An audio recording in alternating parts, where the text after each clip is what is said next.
Kuba had a really interesting, I think, path to Drexel. He was a transfer from St. Leo where they cut their program, unfortunately. I don't think he was ready to give up swimming just yet. We decided that it would be a very good fit to bring him in here. We actually came in together 3 years ago, so I was a true freshman and he was a transfer. And little did I know we'd be swimming the same exact events, the 100 fly mainly and sprint freestyle.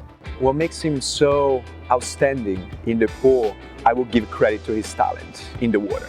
For sure, the stroke he does while he flies in butterfly, it's something admirable. It's beautiful. It's a beautiful stroke, both to watch and also efficient. At the end of races, he just has another gear that I've never really seen anyone else have, and he can just turn that on, and I think that is something really special that you don't see everywhere. We tend to have a line around the team that if you turn with him at the halfway mark or into the last 25, you're not beating Kuba. There's moments even this year we stand there just going, how the hell did he pull that off? Among his skills and qualities, I would say his mentality. Get to the pool, not having fear, not fear of the results, not fear of failing, just get there and do what he's supposed to. That's what he's been doing for 3 years in a row. So I think consistency would be his greatest quality. He comes across as very happy-go-lucky and a little goofy. And I think he's pretty goofy. I don't think people really know that too much. Like some good music, some chill tunes. For competing, he listens to chill music, and if I have to be more specific, he listens to Beatles.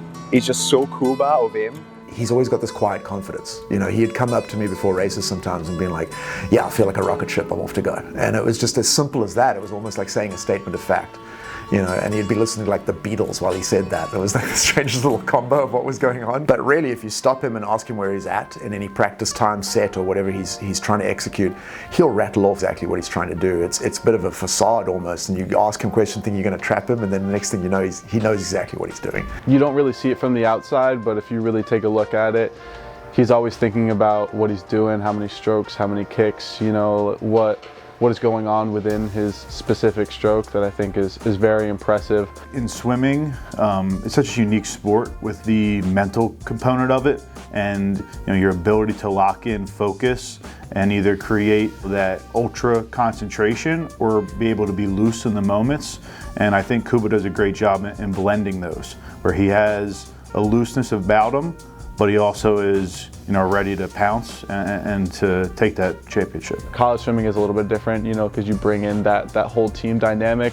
And I think he's always been someone that's pretty good at that, especially like being on relays together. He's been someone who really gets you amped up and ready to go and get you in that mode. And I think I always appreciated that.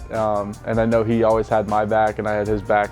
He's not that talkative person. However, he shows what the example is. He shows what the right things are. In a team, it's even more important to show without even saying it, but just quietly do your thing, show what the right thing is in that situation, and then people watch. I don't even know how many times he's been an All-American in all different classes. For us, being an All-American is definitely difficult. The time standards are pretty hard to get. Only a couple people on our team get the cut in general, but then also to have that 3.5 plus GPA to be an All-American is definitely not an easy task. The gold medals speak for itself, being the 3-time reigning 2-fly champion, 2-time 100-fly champion. I mean, he probably has more medals than he knows what to do with at this point. There's tons of records on that board that he's broken multiple times, so I think that speaks for itself. The John Seminak Award, obviously, it's a career and a body of work, and it's everything, right? It's not just the fact that you won a couple gold medals or some championships, or that, even to his extent, not even that you just managed to have a high GPA. It's been 3 years of nothing but record breaking and crushing GPA and nailing it with his co-op space and basically making a name for himself in almost every area of life that you should be trying to challenge yourself with as a young person. I'm sure that our department and Mr. and Mrs. Semanik actually would be incredibly proud if they looked at the full body of work that Kuba's managed to put together.